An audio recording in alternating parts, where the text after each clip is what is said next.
Primeiro, eu concordo e digo com o nosso deputado Forticolato, que esperou uma perplexidade com a questão da portaria, porque, na verdade, a portaria nada mais faz do que estender uma decisão do Supremo.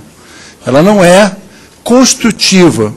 Ela não é constitutiva. O governo não adota critérios, ela estende critérios previamente fixados pelo Supremo Federal. É o que eu tenho dito a todos, inclusive as comunidades indígenas com quem eu conversei. Nós estamos aplicando a decisão do Supremo. Agora, a portaria tem uma razão de ser, e eu acho que eu não conheço a fala do presidente do Supremo, mas certamente se ele tivesse lido a portaria, ele teria entendido.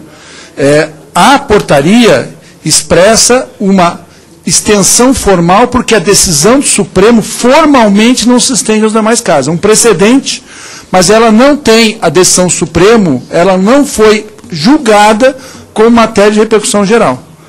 Portanto, formalmente, aquela decisão, ela tem uma aplicação àquele caso, porém, o precedente é uma referência que se aplica como jurisprudência aos demais casos.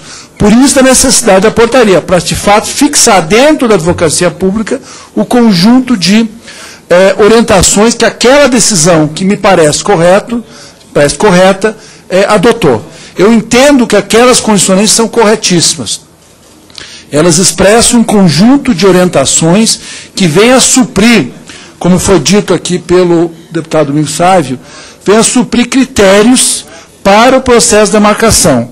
Acontece, e esta foi a razão, uma das razões principais na questão da suspensão, acontece que mesmo depois da decisão do Supremo, os próprios ministros do Supremo tiveram posições variadas em relação a essa extensão. Eles não tivemos decisões, por exemplo, no Marco Aurélio, entendendo pela aplicação das condicionantes de todos os casos, mas também de outros ministros entendendo o contrário. Então, o julgamento dos embargos se torna essencial para quê? Para consolidar essa posição jurídica.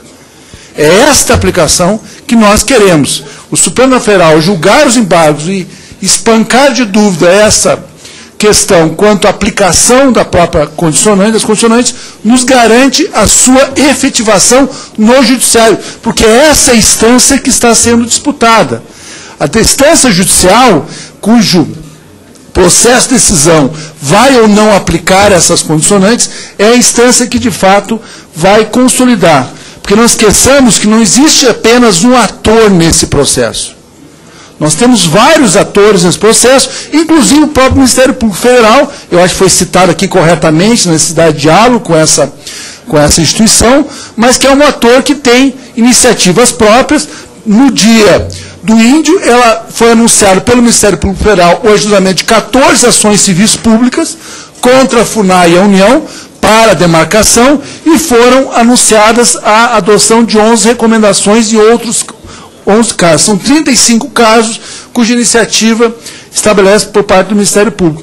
E que, para nós, se torna uma instância que tem que ser, evidentemente, dialogada, mas precisamos conquistar, do ponto de vista judicial, uma posição estável, juridicamente firme. Por isso que entendi, naquele momento, a suspensão apenas para consolidar a posição suprema. Agora, um ponto que eu acho importante registrar, que o que eu fiz foi suspender, não revogar a portaria.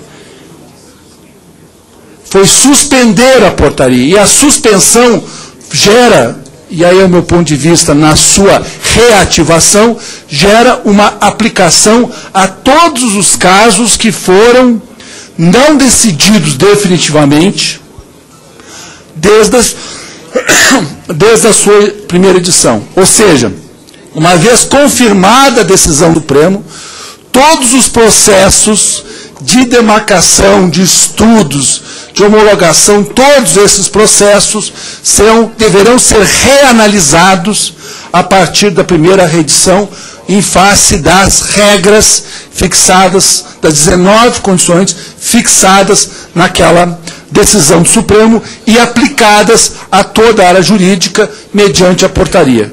Por essa razão, que eu vejo que o quanto mais rápido for o julgamento dos embargos de declaração pendentes no Supremo Federal, maior clareza e maior certeza e segurança teremos em relação a essas condicionantes.